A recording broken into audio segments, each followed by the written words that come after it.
ರಾಜ್ಯ ಸಚಿವ ಸಂಪುಟ ವಿಸ್ತರಣೆಯ ವಿಷಯ ಬಹಳ ದೊಡ್ಡ ಮಟ್ಟದಲ್ಲಿ ಚರ್ಚೆ ಆಗ್ತಾ ಇದೆ. ಸೊ ಬೇರೆಯವರು ಒಂದಿಷ್ಟು ಬೇಡಿಕೆಗಳನ್ನು ನಮಗೆ ಸಚಿವ ಸ್ಥಾನ ನೀಡಬೇಕು ಅನ್ನುವಂತಹ ಲೆಕ್ಕಾಚಾರದಲ್ಲಿ ಸರ್ಕಾರವನ್ನು ಮತ್ತು ಹೈಕಮಾಂಡನ್ನು ಒತ್ತಾಯಿಸುವಂಥ ಪ್ರಯತ್ನವನ್ನು ಕೂಡ ಮಾಡಲಾಗ್ತಾ ಇದೆ. ಈಗ ಉತ್ತರ ಕರ್ನಾಟಕ ಭಾಗದಿಂದ ಒಂದಿಷ್ಟು ಜನರಿಗೆ ಸಚಿವ ಸ್ಥಾನ ಸಿಗಬೇಕು ಮತ್ತು ಹಿರಿಯ ಶಾಸಕರಿಗೆ ಉಪಮುಖ್ಯಮಂತ್ರಿ ಸ್ಥಾನಗಳನ್ನು ನೀಡಬೇಕು ಅಂತ ಉತ್ತರ ಕರ್ನಾಟಕದ ಸಂಘ ಸಂಸ್ಥೆಗಳ ಮಹಾಸಂಸ್ಥೆ ಒತ್ತಾಯಿಸ್ತಾ ಇದೆ. ಆ ಸಂಸ್ಥೆಯ ಅಧ್ಯಕ್ಷರು ಮತ್ತು ಪದಾಧಿಕಾರಿಗಳು ಎಲ್ಲರೂ ಕೂಡ ನಮ್ಮ ಜೊತೆಗಿದ್ದಾರೆ, ಮಾತನಾಡಿಸ್ತಾ ಹೋಗ್ತೀನಿ. ಸರ್, ಮುಖ್ಯವಾಗಿ MB ಪಾಟೀಲ್ ಅಂತಹ ನಾಯಕರಿಗೆ ಉಪಮುಖ್ಯಮಂತ್ರಿ ಸ್ಥಾನಗಳನ್ನು ನೀಡಬೇಕು ಅನ್ನೋದನ್ನು ನೀವು ಕೇಳ್ತಾ ಇದ್ದೀರಿ, ಒತ್ತಾಯಿಸ್ತಾ ಇದ್ದೀರಿ. ಇದರಲ್ಲಿ ಏನಾದರೂ ಜಾತಿ ರಾಜಕಾರಣವನ್ನು ಮುಂದಿಟ್ಟುಕೊಂಡು ಅವರಿಗೆ ಲಿಂಗಾಯತ ಸಮುದಾಯದ ಕೋಟದ ಆಧಾರದ ಮೇಲೆ ಉಪಮುಖ್ಯಮಂತ್ರಿ ಸ್ಥಾನವನ್ನು ನೀಡಬೇಕು ಅನ್ನುವಂತಹ ಒತ್ತಾಯ ಮಾಡ್ತಾ ಇದ್ದೀರಾ? ಏನು? ಇಲ್ಲ, ನಾನು ಅವಾಗಿಂದ ಅದೇ ಸ್ಪಷ್ಟತೆ ಕೊಡ್ತಾ ಇದ್ದೀನಿ, ನೀವು ಅದೇ ಥರ ಪ್ರಶ್ನೆ ಕೇಳ್ತಾ ಇದ್ದೀರಿ. ಉತ್ತರ ಕರ್ನಾಟಕ ಸಂಘ ಸಂಸ್ಥೆಗಳ ಮಹಾಸಂಸ್ಥೆ ಅನ್ನೋದನ್ನು ಜಾತಿಯಿಂದ ದೂರ ಇದೆ, ವ್ಯಕ್ತಿಯಿಂದ ದೂರ ಇದೆ. ಇಲ್ಲಿ ಯಾರು ಪಕ್ಷದ ಪರವಾಗಿ ಅಂತ ಅನ್ನೋಕ್ಕಿಂತನೂ ಸೇವೆ ಮಾಡ್ತಾರೆ, ಉತ್ತರ ಕರ್ನಾಟಕದ ಬಗ್ಗೆ ಕಳಕಳಿ ಇರುವಂಥ ವ್ಯಕ್ತಿಗಳು, ಉತ್ತರ ಕರ್ನಾಟಕದ ಜ್ವಲಂತ ಸಮಸ್ಯೆಗಳು ಅಂತ ಆಲಿಸುವಂಥ ವ್ಯಕ್ತಿಗಳು, ಸೀನಿಯರ್ ಯಾರಿದ್ದಾರೆ. ನಾನು ಎಂ ಬಿ ಪಾಟೀಲ್ ಅಂತ ಸೀನಿಯರ್ ಅಂತ ಹೇಳಿದೆ ಹೊರತು MB ಪಾಟೀಲ್ ಕೊಡ್ರಿ ಅಂತ ನಾನು ಹೇಳಿಲ್ಲ. MB ಪಾಟೀಲ್ ಅವ್ರಿಗೆ ಕೊಡ್ರಿ, ಜಾರಕಿಹೊಳಿ ಅವ್ರಿಗೆ ಕೊಡ್ರಿ, ಮತ್ತು ಬೇರೆಯವ್ರಿಗೆ ಕೊಡ್ರಿ, RV ದೇಶಪಾಂಡೆ ಅವ್ರಿಗೆ ಕೊಡ್ರಿ, HK ಪಾಟೀಲ್ರಿಗೆ ಕೊಡ್ರಿ. ಇದರಲ್ಲಿ ಜಾತಿ ಸಮುದಾಯ ಅನ್ನೋದು ಇಲ್ಲ. ಇಲ್ಲೇನಾಗಿದೆ ಅಂತಂದರೆ, ನಾವು MB ಪಾಟೀಲ್ ಅಂದ ತಕ್ಷಣ ಸಮುದಾಯದ ಹೆಸರು ಬಂತು ಅಷ್ಟೇ ಹೊರತು ಈ ನಮ್ಮ ಸಂಘಟನೆಯಲ್ಲಿ ಯಾವುದೇ ಒಬ್ಬ ಸಮುದಾಯ ವ್ಯಕ್ತಿ ಪರವಾಗಿ ನಮ್ದು ಯಾವುದೂ ಇಲ್ಲ. ಈಗ ಎಷ್ಟೋ ಜನ ಅವ್ರವ್ರ ವ್ಯಕ್ತಿ ಅವ್ರವ್ರ ಅಭಿಮಾನಿಗಳು, ಸಮುದಾಯದ ಅಭಿಮಾನಿಗಳು, ಸಮುದಾಯದವರು ಹೋರಾಟ ಮಾಡಿದ್ದಾರೆ. ನಾವೆಲ್ಲರೂ ಇನ್ವಾಲ್ವ್ ಆಗಿದ್ದು ನೋಡಿದ್ದೀರಿ ನೀವು? ನಮ್ಮ ಸಂಸ್ಥೆ ಎಲ್ಲರೂ ಬಂದದ್ದು ನೋಡಿದ್ದೀರಾ? ಯಾವುದಕ್ಕೆ ಇಲ್ಲ. ಹಾಗಾಗಿ ನಾವು ಹೇಳೋದೇನಪ್ಪ ಅಂದರೆ, ವ್ಯಕ್ತಿ ಪರವಾಗಿ ನಾವಿಲ್ಲ, ಸಮುದಾಯ ಪರವಾಗಿ ನಾವಿಲ್ಲ. ಸಮಾಜಮುಖಿ ಯಾರು ಕೆಲಸ ಮಾಡ್ತಾರೆ, ಉತ್ತರ ಕರ್ನಾಟಕ ಬಗ್ಗೆ ಯಾರಿಗೆ ಕಳಕಳಿದೆ ಅವ್ರಿಗೆ ಉಪಮುಖ್ಯಮಂತ್ರಿ ಸ್ಥಾನ ಕೊಡಿ. ಇನ್ನು ಉಳಿದಂಥ ಒಂದು 10 ಸಚಿವ ಸ್ಥಾನ ಆದರೂ ನಮ್ಮ ಉತ್ತರ ಕನ್ನಡ ಭಾಗದಲ್ಲಿ ಬೇಕು ಅಂತ ನಾನು ಕೇಳಿದೆ ಅಷ್ಟೇ ಬಿಟ್ಟರೆ. ಈಗ ಸರ್, ಈಗಾಗಲೇ ಆಲ್ರೆಡಿ 5 ಮಂದಿಗೆ ಸಚಿವ ಸ್ಥಾನವನ್ನು ಆ ಭಾಗದ ನಾಯಕರಿಗೆ ಕೊಟ್ಟಿದ್ದಾರೆ. ಇನ್ನೂ ಕೂಡ 10-12 ಮಂದಿಗೆ ನೀವು ಸಚಿವ ಸ್ಥಾನವನ್ನು ನೀಡಬೇಕು ಅನ್ನೋದನ್ನು ಒತ್ತಾಯಿಸ್ತಾ ಇದ್ದೀರಿ. ಸೊ ಆ ಭಾಗಕ್ಕೆ ಮಾತ್ರ ಅಷ್ಟು ಸಚಿವ ಸ್ಥಾನಗಳನ್ನು ನೀಡಿದರೆ ಉಳಿದ ಭಾಗಗಳ ನಾಯಕರು ಏನು ಮಾಡಬೇಕು, ಶಾಸಕರು ಏನು ಮಾಡಬೇಕು ಅನ್ನೋದು ಪ್ರಶ್ನೆ ಕೂಡ ಉದ್ಭವ ಆಗುತ್ತೆ ಅಂತ. ಈಗ ನನ್ನ ಅನುದಾನ ಒಂದು 10,000 ಕೋಟಿ ಕೇಳ್ತೀನಿ. 10,000 ಕೋಟಿ ನೀವು ಸರ್ಕಾರದವ್ರು ಕೊಟ್ಬಿಡ್ತೀರಾ? 10,000 ಕೋಟಿ ನಾನು ಹಣದವ್ರಿಗೆ ಕೇಳ್ತೀನಿ, ನಮ್ಮ ಉತ್ತರ ಕನ್ನಡ ಭಾಗ ಕೊಡಿ ಅಂತ ಹೇಳ್ಬಿಟ್ಟು. ಅದರಲ್ಲಿ ನೀವು 5,000 ಕೋಟಿ ಆದರೆ ಕೊಡ್ಬೋದಲ್ಲ? ನಾನು ಅದನ್ನು ಕೇಳಿದೆ, 12 ಕೇಳಿದ್ದೀನಿ. ಅಟ್ಲೀಸ್ಟ್ ಒಂದು ನಮ್ಮ ಉತ್ತರ ಕರ್ನಾಟಕ ಭಾಗ ಕಡೆನೇ ಸಚಿವರು ಇರಲಿ ಅನ್ನೋದೊಂದು ಏನಂದರೆ, ಪ್ರತಿ ಬಾರಿ ಇಲ್ಲಿಗೆ ಬರೋ ಬದಲು ಅಲ್ಲೆಲ್ಲ ಅಭಿವೃದ್ಧಿಗೋಸ್ಕರ ಅವ್ರಿಗೆ ಗೊತ್ತಿರುತ್ತೆ ಉತ್ತರ ಕನ್ನಡ ಭಾಗದಲ್ಲಿ ಏನು ಅಭಿವೃದ್ಧಿ ಆಗಬೇಕು ಅನ್ನೋದು ಅಲ್ಲಿ ಸಚಿವರಾದವ್ರಿಗೆ ಗೊತ್ತಾಗುತ್ತೆ. ಹಾಗಾಗಿ ಅಲ್ಲಿಯವ್ರಿಗೆ ಕೊಡಿ ಅಂತ ಹೇಳಿ ಕೇಳ್ತಾ ಇದ್ದೀನಿ. ಬಟ್ಟು ನಾ 12 ಕೇಳಿದ್ದೀನಿ, ಈಗ 5 ಕೊಟ್ಟಿದ್ದೀರಲ್ಲ, 12 20 ಆಗಿದೆ. ಬೇಡ, ನಾನು ಅರ್ಧಕ್ಕೆ ಕೇಳ್ತೀನಲ್ಲ. 65 ಜನ ಶಾಸಕರು ನಮ್ಮ ಉತ್ತರ ಕನ್ನಡ ಭಾಗದವರು ಇದ್ದಾರೆ. 96 ಜನರಲ್ಲಿ ಕಾಂಗ್ರೆಸ್ ಪಕ್ಷದಿಂದ ಆಯ್ಕೆ ಆಗಿರೋ 65 ಜನ ಇದ್ದಾರೆ. 65 ಜನರಲ್ಲಿ 10 ಜನ ಕೊಡೋಕೆ 10 ಜನ ಕೊಡ್ರಿ ಅಂತ ಕೇಳ್ತಾ ಇದ್ವಿ. ಅದು ವ್ಯಕ್ತಿಪರವಾಗಿ ಹೇಳ್ತಾ ಇಲ್ಲ. ಯಾವ ವ್ಯಕ್ತಿ ಈಗ ನೋಡಿ, ನಾವು ಬೆಂಗಳೂರು ಸುಮಾರು ಒಂದು 40 ಲಕ್ಷ ಜನ ಇದ್ದೀವಿ. ಯಾರೇ ಹೋದರೂ ಒಂದು ಉತ್ತರ ಕರ್ನಾಟಕದ ಏನೋ ಒಂದು ಸಮಸ್ಯೆ ಆಲಿಸ್ಕೊಂಡು ಹೋದ್ರೂ ಅವ್ರು ಕ್ಷೇತ್ರವಾರು ನೋಡೋಲ್ಲ. ಇವು ನಮ್ಮ ಕ್ಷೇತ್ರದವನ, ಇವು ನಮ್ಮ ಕ್ಷೇತ್ರ ಹುಡುಗ ಅಂತ ನೋಡೋಲ್ಲ. ಅವ್ರು ಗಮನಿಸ್ತಾರಲ್ಲ, ಅಂಥ ವ್ಯಕ್ತಿಗಳ ಹೆಸರು ನಾನು ಅಲ್ಲಿ ಪ್ರಸ್ತಾವನೆ ಮಾಡಿದ್ದು.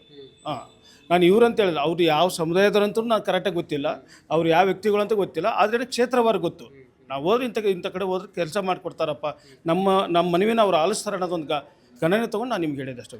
ಮುಖ್ಯವಾಗಿ DK ಶಿವಕುಮಾರ್ ಅವರು ಆ ಭಾಗದಲ್ಲಿ ಪ್ರವಾಸಕ್ಕೆ ಬಂದಂಥ ಸಂದರ್ಭದಲ್ಲಿ ಅಲ್ಲಿನ ಎಲ್ಲ ಶಾಸಕರಿಗೆ ಮತ್ತು ಅಲ್ಲಿನ ಶಾಸಕರ ಬೆಂಬಲಿಗರಿಗೆ ಒಂದು ಸ್ಪಷ್ಟ ಸೂಚನೆ ನೀಡಿದರು. ಮತ್ತು ಬೆಂಗಳೂರಿಗೆ ಕಾಶಪ್ಪನವರ ಬೆಂಬಲಿಗರು ಬಂದು ಆಗ್ರಹಿಸಿದಾಗಲೂ ಕೂಡ ಯಾರೂ ಕೂಡ ಒತ್ತಡ ಹೇರೋ ಹಂಗಿಲ್ಲ.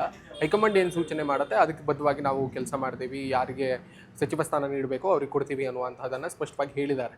ಸೊ ಅದಾಗಿಯೂ ಕೂಡ ನೀವು ಈ ರೀತಿಯಾಗಿ ಬೆಂಬಲವನ್ನು ನೀಡ್ತಾ ಇರೋದು ಮತ್ತು ಆಗ್ರಹ ಮಾಡ್ತಾ ಇರೋದು ಸರ್ಕಾರದ ಮೇಲೆ ಒತ್ತಡ ಮತ್ತು ಸರ್ಕಾರದ ಆಡಳಿತದ ಯಂತ್ರ ಕುಸಿಯುವ ಹಾಗೆ ಮಾಡೋದಿಲ್ಲ ಅನ್ನುವಂಥದ್ದು ಒಂದು ಪ್ರಶ್ನೆ ಉದ್ಭವ ಆಗುತ್ತೆ ಅಂತ. ಅಲ್ಲ, ಇದು ಆಡಳಿತ ಯಂತ್ರ ಹೆಂಗೆ ಕುಸಿಯೋದು? ಅದರಲ್ಲಿ ಆಡಳಿತ ಯಂತ್ರ ಹೆಂಗೆ ಕುಸಿಯೋದು? ನಾವು ಹೇಳೋದು ದಕ್ಷಿಣ ಭಾಗದವ್ರಿಗೆ ನೀವು ಕೊಡ್ತೀರಲ್ಲ, ಉತ್ತರ ಕನ್ನಡ ಭಾಗದವ್ರಿಗೆ ಕೊಡ್ರಿ, ನಾವು ಅಭಿವೃದ್ಧಿ ಆಗಲಿ.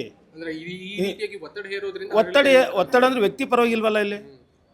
ಈಗ ನಾನೊಬ್ಬ ವ್ಯಕ್ತಿ ಪರವಾಗಿ, ಒಬ್ಬ ಸಮುದಾಯದ ಪರವಾಗಿ ನಾನು ಒತ್ತಡ ಏರ್ತಾ ಇಲ್ಲ. ಉತ್ತರ ಕರ್ನಾಟಕದ ಪರವಾಗಿ ನಾವು ಒತ್ತಡ ಏರ್ತಾ ಇದ್ದೀನಿ ಹಾಗೂ ಮನವಿನೂ ಮಾಡ್ಕೋತಾ ಇದ್ದೀನಿ. ನೀವು ಕಳಕಳಿ ಉಳ್ಳವರಲ್ಲ, ರಾಜ್ಯದ ಅಭಿವೃದ್ಧಿ ಕಳಕಳಿ ಉಳ್ಳವರಾಗಿದ್ದಾರೆ, ಉತ್ತರ ಕರ್ನಾಟಕದ ಬಗ್ಗೆ ಕಳಕಳಿ ಇರೋರಾಗಿದ್ದರೆ ದಯವಿಟ್ಟು ನೀವು ನಮ್ಮ ಸಚಿವ ಸ್ಥಾನ, ಉಪಮುಖ್ಯಮಂತ್ರಿ ಸ್ಥಾನ ಕೊಡಿ ಅಂತ ಕೇಳ್ತಾ ಇದ್ದೀವಿ. ಸರ್, ಈ ಬಗ್ಗೆ ನೀವು DK ಶಿವಕುಮಾರ್ ಅವರನ್ನು ಅಥವಾ ಹೈಕಮಾಂಡ್ನ ಅಧ್ಯಕ್ಷರಾಗಿರುವಂತಹ ಮಲ್ಲಿಕಾರ್ಜುನ್ ಖರ್ಗೆ ಅವರು ಕೂಡ ನಿಮ್ಮ ಭಾಗದವರೇ ಇದ್ದಾರೆ. ಇದಕ್ಕೆ ಸಂಬಂಧಪಟ್ಟ ಹಾಗೆ ಮನವಿ ಮಾಡೋದು, ಅವ್ರಿಗೆ ವೈಯಕ್ತಿಕವಾಗಿ ಭೇಟಿ ಮಾಡಿ ಏನಾದರೂ ಆ ಥರದ್ದು ಏನಾದರೂ ಕಾರ್ಯಗಳನ್ನು ಪ್ರಕ್ರಿಯೆಗಳು ನಡೀತಾ ಇದೆ? ಇವಾಗ ಇದು ಏನೋ ನೆರವೇರಿಲ್ಲ ಅಂದರೆ ಇಲ್ಲಿರೋ ರಾಜ್ಯಾಧ್ಯಕ್ಷರು ಮಾತಾಡ್ತೀವಿ, ರಾಜ್ಯಾಧ್ಯಕ್ಷ ಭೇಟಿಯಾಗೋಣ ಅಂದ್ಕೊಂಡಿದ್ವಿ. ಖರ್ಗೆ ಸಾಹೇಬ್ರನ್ನು ನಾವು ಒಂದು ಸಂಪರ್ಕಕ್ಕೆ ತೊಗೋಬೇಕು ಅಂದ್ಕೊಂಡಿದ್ವಿ. ಇದನ್ನು ಮುಂದಿಲ್ದು ಈಗ ನೋಡೋಣ, ಇವತ್ತೇನು ನಾವು ಪ್ರೆಸ್ ಮೀಟ್ ಕೊಡಿ, ಇದಕ್ಕೇನು ನಮಗೆ ಉತ್ತರ ಬರುತ್ತೆ, ಆಮೇಲೆ ಅದ್ರ ಬಗ್ಗೆ ಇದು ಮಾಡೋಣ ಅಂದ್ಕೊಂಡಿದ್ವಿ, ನಿರ್ಣಯ ತಗೊಳ್ಳೋಣ ಅಂತ ಅಂದ್ಕೊಂಡಿದ್ವಿ. ನಮ್ಮ ಸಂಗತಿ ಕುಡಿಯೋದು ಒಂದೇ ಜಲ, ಇರೋದು ಒಂದೇ ನೆಲ, ಉಸಿರಾಡೋದು ಒಂದೇ ಗಾಳಿ. ಹೀಗಿದ್ದು ಏಕೆ ತಾರತಮ್ಯ? ನಮ್ಮ ಆಗ್ರಹ ಆ ಭಾಗಕ್ಕೆ ಸಮತೋಲನ ಕಾಪಾಡಿಕೊಳ್ರಿ, ಸಚಿವ ಸಂಪುಟದ ಸ್ಥಾನ ಸರಿಯಾಗಿ ಕೊಡ್ರಿ. ಉಪಮುಖ್ಯಮಂತ್ರಿ ಸ್ಥಾನ ಅವರು ಇವರು ಅಂತಲ್ಲ, 4 ಜನ ಹೆಸರು ಹೇಳಿದ್ದೀವಿ. M B Patil, H K Patil, B R Patil Aland ಹಾಗೂ ಸಚಿನ್ ಜಾರಕಿಹೊಳಿ. ಅವ್ರು ಯಾರು ಸೂಕ್ತ ಅವ್ರು ಕೊಡಲಿ. ಎಷ್ಟೋ ದಿವಸ ಈ ಅನ್ಯಾಯವನ್ನು ಸಹಿಸ್ಕೋಬೇಕು ಉತ್ತರ ಕರ್ನಾಟಕಕ್ಕೆ.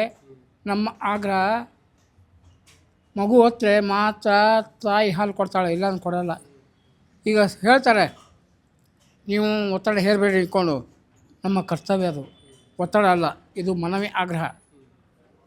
ಇವತ್ತು ನಾಳೆನೇ ಮಲ್ಲಿಕಾರ್ಜುನ ಖರ್ಗೆ ಅವ್ರನ್ನ ಏಷ್ಯಾ ಅಧ್ಯಕ್ಷರು ರಾಹುಲ್ ಗಾಂಧಿ ಹಾಗೂ ಪ್ರಿಯಾಂಕಾ ಗಾಂಧಿ ಅವ್ರನ್ನ ಭೇಟಿ ಮಾಡಲಿಕ್ಕೆ ನಾವು ಪ್ಯಾಕ್ ಮುಖಾಂತರ ಅಪಾಯಿಂಟ್ಮೆಂಟ್ ತೊಗೊಂಡು ನಮ್ಮ ಸಮಸ್ಯೆಗಳಿಗೆ ಅವ್ರಿಗೆ ಹೇಳಿ ಮನವರಿಕೆ ಮಾಡ್ಕೊತೀವಿ. ಅಷ್ಟೇ ಅಲ್ಲ, ಬರ 40%ಗಿಂತ ಹೆಚ್ಚಿಗೆ ಮಳೆ ಬಂದಿಲ್ಲ, ಮುಂಗಾರಿ ಹೋಗಿಬಿಟ್ಟಿದೆ. ಶೀಘ್ರವಾಗಿ ಬರ ಪರಿಹಾರ ಕೊಡಬೇಕು.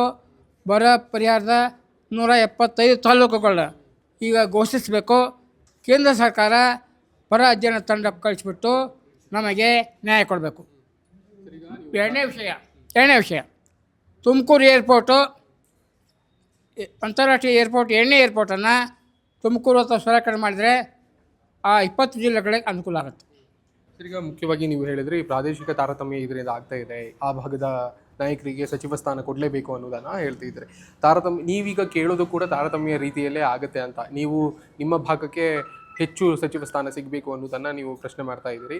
ಉಳಿದ ಭಾಗಗಳು ಮೈಸೂರು ಭಾಗ ಇದೆ, ಆಮೇಲೆ ದಕ್ಷಿಣ ಕನ್ನಡ ಇದೆ, ಸೊ ಹಾಗೆ ಬೇರೆ ಬೇರೆ ಭಾಗದಲ್ಲಿ ಅನೇಕರು ಶಾಸಕರಿದ್ದಾರೆ. ಸೊ ಅವರಿಗೂ ಕೂಡ ಬೇಡಿಕೆ ಇಡಬೇಕು. ಮಲೆನಾಡು ಭಾಗ ಅವರಿಗೆಲ್ಲರಿಗೂ ಕೂಡ ಸಚಿವ ಸ್ಥಾನ ಕೊಡಬೇಕು ಅಂತ ಆ ಭಾಗದವರು ಕೂಡ ಕೇಳ್ತಾರೆ. ಬಳ್ಳಾರಿ, ಬೀದರ್ನಿಂದ ಹಿಡ್ಕೊಂಡು, ಬೆಳಗಾವಿಯಿಂದ ಹಿಡ್ಕೊಂಡು, ಕಾರವಾರ ಹಿಡ್ಕೊಂಡು ನಾವು 14 ಜಿಲ್ಲೆಗಳ ಬಗ್ಗೆ ಮಾತಾಡ್ತೀವಿ. ಯಾರೂ ಕೇಳೋದು ತಪ್ಪಲ್ಲ, ಅವರ ಅಭಿಪ್ರಾಯ ಯಾವುದೂ ತಪ್ಪಲ್ಲ. ಆದರೆ ನಮ್ಮ ಹಕ್ಕನ್ನು ನಾವು ಮಂಡಿಸದೇ ಹೋದರೆ, ನಾನು ಹೇಳಿದ್ದೆಲ್ಲ, ಮಗು ಹೊತ್ತರೆ ಮಾತ್ರ ತಾಯಿ ಹಾಲು ಕೊಡುತ್ತೆ, ಇಲ್ಲಂದರೆ ತಾಯಿ ಕೂಡ ಹಾಲು ಕೊಡೋಲ್ಲ. ಅದಕ್ಕೋಸ್ಕರ ನಮ್ಮ ಆಗ್ರಹ ಪ್ರಾದೇಶಿಕ ಸಮತೋಲನವನ್ನು ಕಾಪಾಡ್ಕೊಳ್ಳಿ. ಮುಖ್ಯವಾಗಿ ಪ್ರಾದೇಶಿಕ ಸಮತೋಲನವನ್ನು ಕಾಪಾಡುವುದರ ಜೊತೆಗೆ ನೀವು ಆ ಭಾಗದಲ್ಲಿ ಯೋಜನೆಗಳು ಅನುಷ್ಠಾನ ಆಗಬೇಕು ಸೂಕ್ತ ರೀತಿಯಲ್ಲಿ ಅನ್ನೋದಾಗಿ ಆಗ್ರಹಿಸ್ತಾ ಇದ್ದೀರಿ. ಸೊ ಈಗ ಶಾಸಕರೆಲ್ಲರೂ ಕೂಡ ನಿಮ್ಮ ಭಾಗದಲ್ಲಿ ಹೆಚ್ಚಿದ್ದಾರೆ, ಮತ್ತು ಪ್ರಭಾವಿಗಳು ಕೂಡ ಹೆಚ್ಚಿದ್ದಾರೆ. ಸರ್ಕಾರ ಅವರದೇ ಇರುವ ಸಂದರ್ಭದಲ್ಲಿ ಸರ್ಕಾರದ ಮೇಲೆ ಒತ್ತಡ ಹೇರಿ ಅಥವಾ ಅವರಿಗೆ ಮನವಿ ಮಾಡಿಕೊಂಡು ಯೋಜನೆಗಳನ್ನು ತರುವುದಕ್ಕೆ ಎಲ್ಲ ಸಾಧ್ಯತೆ ಇದೆಯಲ್ಲ. ಸೊ ಹಾಗಿರುವಂಥ ಸಂದರ್ಭದಲ್ಲಿ DCM ಪ್ರತ್ಯೇಕ ಮತ್ತು ಹೆಚ್ಚು ಸಚಿವ ಸ್ಥಾನ ಕೇಳುವಂತಹ ಮನವಿ ಅಥವಾ ಆಗ್ರಹ ಯಾಕೆ? ಈಗ DCM ಸಪ್ರೇಟಾಗಿ ಕೇಳುವಂಥದ್ದು, DCM ಸ್ಥಾನಗಳನ್ನು ಇವರು ಕ್ರಿಯೇಟ್ ಮಾಡಿದಾಗ ನ್ಯಾಚುರಲಾಗಿ ಕೇಳುವಂಥ ಸಂದರ್ಭ ಬಂದೇ ಬರುತ್ತೆ. ಮಾಡಿಲ್ಲ ಅಂದರೆ ಯಾರೂ ಕೇಳೋಕ್ಕೆ ಹೋಗಲ್ಲ. ಈ DCM ಸ್ಥಾನಗಳನ್ನು ಅಷ್ಟು ಕೊಡಬೇಕು, ಇಷ್ಟು ಕೊಡಬೇಕು ಅಂತ ಮೊದಲಿಂದನೂ ಅದು ಬೇಡಿಕೆ ಇರುತ್ತೆ. ಕೆಲವು ಸರ್ಕಾರಗಳಲ್ಲಿ ಕೊಟ್ಟಿದ್ದಾರೆ, ಕೆಲವು ಸರ್ಕಾರದಲ್ಲಿ ಕೊಟ್ಟಿಲ್ಲ. ಸೊ ಇದರಿಂದ ನೀವು ಕೊಡುವಂಥ ಸಂದರ್ಭ ಬಂದರೆ ನಮಗೆ ಕೊಡಿ ಅಂತ ನಾವು ಕೇಳ್ತಾ ಇದ್ದೀವಿ. ಕೊಡುವಂಥ ಸಂದರ್ಭ ಬಂದರೆ, ನಾವು ಉತ್ತರ ಕರ್ನಾಟಕ ಸಂಘ ಸಂಸ್ಥೆಗಳ ಮಹಾಸಂಸ್ಥೆಯನ್ನು ಕಟ್ಟಿರೋ ಉದ್ದೇಶನೇ ಈ ಪ್ರಾದೇಶಿಕ ಸಮತೋಲನ ಹೋಗಲಾಡಿಸೋದಕ್ಕೆ. ಯಾವುದೇ ಸರ್ಕಾರ ಬರಲಿ, ಅವ್ರಿಗೆ ನಮ್ಮ ಒಂದು ಮನವಿ ಇದ್ದೇ ಇರುತ್ತೆ. ಒಂದು. ಎರಡನೇದ್ದು, ನಾವು ಕೇಳಿದ್ದು ಪ್ರಭಾವಿ ರಾಜಕಾರಣಿಗಳು ಮತ್ತು ಅರ್ಹ ರಾಜಕಾರಣಿಗಳು ಯಾರು ಉತ್ತರ ಕರ್ನಾಟಕ ಭಾಗದಲ್ಲಿದ್ದಾರೆ ಅವರಿಗೆ DCM ಸ್ಥಾನ ಕೊಡಿ ಮತ್ತು ಮಂತ್ರಿಗಳ ಸ್ಥಾನಗಳನ್ನು ಕೊಡಿ.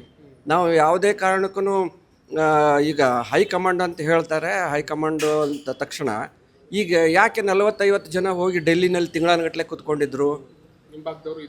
ಇದ್ದರು. ಯಾಕೆ ಕೂತ್ಕೊಂಡಿದ್ರು? ಅವರವರ ಬೇಡಿಕೆಗಳು ಹೈಕಮಾಂಡ್ ಮುಂದೆ ಇಡ್ತಾರೆ. ಅದೇ ರೀತಿ ನಾವು ಸರ್ಕಾರದ ಮುಂದೆ ಏನು ಡಿಮ್ಯಾಂಡ್ ಇಡ್ತೀವಿ ಅಂದರೆ, ಉತ್ತರ ಕರ್ನಾಟಕ ಭಾಗಕ್ಕೆ ಹೆಚ್ಚಿನ ಪ್ರಾಧಾನ್ಯತೆ ಕೊಡಿ.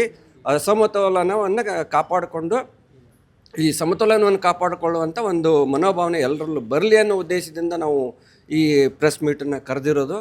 ಮತ್ತು ನಮ್ಮಲ್ಲಿ ಅನುಭವಿ ರಾಜಕಾರಣಿಗಳಿದ್ದಾರೆ, ಹಿರಿಯರಿದ್ದಾರೆ. ಹಿರಿಯರಲ್ಲಿ ಯಾರಿಗಾದ್ರೂ ಕೊಡ್ಬೋದು, ಯಾವುದೇ ಇದೇ ಜಾತಿ ಅದೇ ಜಾತಿ ಅಂತಲ್ಲ.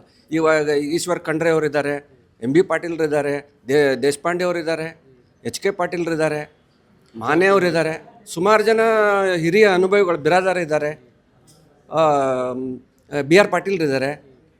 ಹಿರಿಯ ಅನುಭವಿಗಳು ಮತ್ತು ಅವ್ರಿಗೆ ಯಾರಿಗೆ ಆ ಒಂದು ಕೆಪಾಸಿಟಿ ಇದೆ ಅನ್ನುವಂಥದ್ದನ್ನು ಅಳತೆ ಮಾಡಿ ಇವರು ಒಂದು ಸ್ಥಾನಮಾನವನ್ನು ಕೊಡಲಿ ಅನ್ನುವ ಉದ್ದೇಶ ನಮ್ಮದು. ಸರ್, ಮುಖ್ಯವಾಗಿ ಮೊದಲ ಸಚಿವ ಸಂಪುಟ ರಚನೆ ಆಗುವಂಥ ಸಂದರ್ಭದಲ್ಲಿ ಅನೇಕರು ಒಂದು ನಿರೀಕ್ಷೆ ಇತ್ತು, 4 ಮಂದಿಗೆ ಉಪಮುಖ್ಯಮಂತ್ರಿ ಸ್ಥಾನ ನೀಡಲಾಗುತ್ತೆ ಅಂತ. ಸೊ ಹೈಕಮಾಂಡ್ ಒಂದು ಸ್ಪಷ್ಟವಾಗಿ ಸೂಚನೆ ನೀಡಿತು. ಅದರ ಮುಖ್ಯವಾಗಿ ಇಲ್ಲ, ಹೆಚ್ಚುವರಿ ಉಪಮುಖ್ಯಮಂತ್ರಿ ಸ್ಥಾನಗಳನ್ನು ನಾವು ಮಾಡುವಂಥ ಉದ್ದೇಶ ಇಲ್ಲ, ಒಬ್ಬರೇ ಉಪಮುಖ್ಯಮಂತ್ರಿ ಸ್ಥಾನ ಮಾಡಿದರೆ ಸಾಕು ಅನ್ನೋ ಕಾರಣಕ್ಕೆ ಪರಮೇಶ್ವರ್ ಅವರಿಗೆ ಉಪಮುಖ್ಯಮಂತ್ರಿ ಸ್ಥಾನವನ್ನು ನೀಡಿದರು. ಸೊ ಅದರಲ್ಲೇ ಅರ್ಥ ಆಗಬೇಕಿತ್ತು, ಇನ್ನೂ ಉಪಮುಖ್ಯಮಂತ್ರಿ ಸ್ಥಾನಗಳನ್ನು ಮಾಡುವಂತಹ ಉದ್ದೇಶ ಹೈಕಮಾಂಡ್ಗೆ ಇಲ್ಲ ಅಂತ. ಮುಖ್ಯಮಂತ್ರಿಗಳ ಸ್ಥಾನ ಇಲ್ಲ ಅನ್ನೋದನ್ನು ಸರಿ, ಅದು ಏನು ನಿರ್ಧಾರ ತಗೊಳ್ಳಿ, ಆದರೆ ನಮಗೆ ಪ್ರಾದೇಶಿಕವಾದಂತಹ ಅನ್ಯಾಯವನ್ನು ಸರಿಪಡಿಸಿ. ಇಲ್ಲಿ ಉಪಮುಖ್ಯಮಂತ್ರಿ ಅದೊಂದು ಗೌರವದ ಸ್ಥಾನ, ಸಂವಿಧಾನಿಕ ಹುದ್ದೆ ಅಲ್ಲದೆ ಹೋಗಿದ್ರು ಕೂಡ ಗೌರವ ಸ್ಥಾನ. ನಮಗೂ ಕೂಡ ನಮ್ಮವರು ಒಬ್ಬರು ಮುಖ್ಯಮಂತ್ರಿಗಳಾಗಿದ್ದಾರೆ ಅನ್ನುವಂಥದ್ದು, ಮತ್ತು ವಿಶೇಷವಾದಂಥ ಒಂದು ಸ್ಥಾನ ಗೌರವಗಳು ಇರೋದರಿಂದ ಸಹಜವಾಗಿ ಎಲ್ಲವೂ ಕೂಡ ಸಿಗುತ್ತೆ, ಆ ಸೌಲಭ್ಯಗಳು ಸಿಗುತ್ತೆ ಅನ್ನೋಂಥದ್ದು. ಒಟ್ಟಾರೆ ಪ್ರಾದೇಶಿಕವಾದಂಥ ಅನ್ಯಾಯ ಆಗಬಾರ್ದು. ನಾವು ಶ್ರಮಕ್ಕೆ ನಾವು ಸೌಲಭ್ಯಗಳಿಗೆ ದಕ್ಷಿಣ ಕರ್ನಾಟಕ. ಸರ್, ಇಲ್ಲಿ ಈಗ ಮುಖ್ಯವಾಗಿ ನೀವು ಕೇಳ್ತಾ ಇರುವಂತಹ ಬೇಡಿಕೆಗಳು ನೀವು ಪ್ರಾದೇಶಿಕವಾಗಿ ಸಮತೋಲನ ಕಾಪಾಡಬೇಕು ಅನ್ನುವ ದೃಷ್ಟಿಯಲ್ಲಿ ಕೇಳ್ತಾ ಇದ್ದೀರಿ. ಬಟ್ ನೀವು ಉಲ್ಲೇಖಿಸ್ತಾ ಇರುವಂತಹ ಹೆಸರುಗಳೆಲ್ಲರೂ ಕೂಡ ಸಿದ್ದರಾಮಯ್ಯನವರ ಬಣದಲ್ಲಿರುವವರು ಅಂತ. ಸತೀಶ್ ಜಾರಕಿಹೊಳಿ ಅವರು ಇರಲಿ, ಎಂ ಬಿ ಪಾಟೀಲ್ ಅವರು ಇರಲಿ, ಆಮೇಲೆ ರಾಯರೆಡ್ಡಿ ಅವರು ಇರಲಿ, ಅವರೆಲ್ಲರೂ ಕೂಡ ಸಿದ್ದರಾಮಯ್ಯನವರ ಬಣದಲ್ಲಿ ಗುರುತಿಸಿಕೊಂಡವರು. ಅವರಿಗೆ ನೀವು ಈ ಥರದ ಪ್ರಮುಖ ಸ್ಥಾನಗಳನ್ನು ನೀಡಬೇಕು ಅನ್ನುವಂತಹ ದೃಷ್ಟಿಯಲ್ಲಿ ಆಗ್ರಹಿಸ್ತಾ ಇದ್ದೀರಿ. ಇದು ಬಣ ಜಗಳಗಳಿಗೆ ಮತ್ತಷ್ಟು ಪುಷ್ಟಿ ಕೊಟ್ಟಂಗೆ ಆಗಲ್ವಾ ಅಂತ? ಇಲ್ಲ, ಆ ಉದ್ದೇಶ ನಮ್ದು. ಅವ್ರು ಸಿದ್ದರಾಮಯ್ಯ ಬಣದಲ್ಲಿದ್ದಾರೆ ಅಂತ ನಾವು ಅನ್ಕೊಂಡು ಇಲ್ಲ, ನಮ್ಗೆ ಗೊತ್ತೂ ಇಲ್ಲ ಅದನ್ನು. ಇವಾಗ ಹಾಗಾದರೆ ಈ ಸಿದ್ದರಾಮಯ್ಯ ಇರೋರು ಈ ಸಚಿವರಾಗಿಲ್ಲ, ಈಗ ಆಗಿದ್ದಾರೆ ಇಲ್ವ? ಈಗ ಅದೇ ಥರ ಇಲ್ಲಿ ಬಣ ಒಂದು ಪಕ್ಷ ಅಂತ ಬಂದಮೇಲೆ ಬಣ ಅದು ಅವ್ರವ್ರ ವೈಯಕ್ತಿಕ ವಿಚಾರಗಳದು. ನಾವು ಕೇಳ್ತಾ ನಮ್ಮ ಉತ್ತರ ಕನ್ನಡ ಭಾಗದವ್ರ ವಿಚಾರ ಬಗ್ಗೆನೇ. ಯಾರ ಬಣ, ಸಿದ್ದರಾಮಯ್ಯನ ಬಣನೋ, ಡಿ ಕೆ ಅವ್ರ ಬಣನೋ, ಅದು ಎಲ್ಲ ನಮ್ಗೆ ಅವಶ್ಯಕತೆ ಇಲ್ಲ. ಸರ್ಕಾರ ಇದೆ, ಕಾಂಗ್ರೆಸ್ ಸರ್ಕಾರದ ಈಗ ಹಾಲಿ ಮುಖ್ಯಮಂತ್ರಿ ಡಿ ಕೆ ಶಿವಕುಮಾರ್. ನಮ್ಮ ಮನವಿ ಇರೋದು ಯಾವ ಬಣದವ್ರ ಅಂತಲ್ಲ, ಇಂಥ ವ್ಯಕ್ತಿಗಳಿಗೆ ಅವಕಾಶ ಕೊಡಿ ಅಂತ ಕೇಳ್ತಾ ಇದ್ವಿ. ಅವರು ಸೀನಿಯರ್ ಇದ್ದಾರೆ, ಆಮೇಲೆ ಅನುಭವಿ ರಾಜಕಾರಣಿಗಳಿದ್ದಾರೆ, ಉದ್ಯಮ ಅನುಭವಗಳು ಇದೆ. ಈಗ ಎಷ್ಟೋ ಇಂಡಸ್ಟ್ರಿಯಲ್ ಡೆವಲಪ್ಮೆಂಟ್ ಮಾಡಬೇಕು, ಉತ್ತರ ಕನ್ನಡ ಭಾಗದವ್ರಿಗೆ ಕೊಟ್ಟರೆ ಒಂದು ಅವಕಾಶಗಳು ಸಿಗ್ಬೋದು ಅನ್ನೋದು ಭಾವನೆಯಿಂದ ಬಿಟ್ಟರೆ ಬೇರೆ ಯಾರು ಬಣ ಅಂತಲೂ ನಮ್ಗೆ ಗೊತ್ತಿಲ್ಲ. ಇದೊಂದು ಪಕ್ಷದ ಕಾರ್ಯ, ಅದು ಅಷ್ಟೇ. ಒಂದು ಪಕ್ಷದ ಸಿದ್ಧಾಂತದಲ್ಲಿ ಇರೋಂಥ ಎಲ್ಲ ವ್ಯಕ್ತಿಗಳು ಅಷ್ಟೇ. ಅಲ್ಲಿ ಹೋದ್ಮೇಲೆ ಅವ್ರವ್ರ ವೈಯಕ್ತಿಕವಾಗಿ ಬಣಗಳು ಮಾಡ್ಕೋತಾರೆ, ಅದು ನಮ್ಗೆ ಬೇಕಾಗಿಲ್ಲ. ನಾವು ಹೇಳ್ತಾರೆ ನಮ್ಮವ್ರ ಬಗ್ಗೆ ಅಷ್ಟೇ ಮಾತಾಡೋದು. ನಮ್ಮ ಬಣ ಒಕ್ಕೂಟ ಅಷ್ಟೇ, ಉತ್ತರ ಕರ್ನಾಟಕದ ಒಕ್ಕೂಟ ಅಷ್ಟೇ.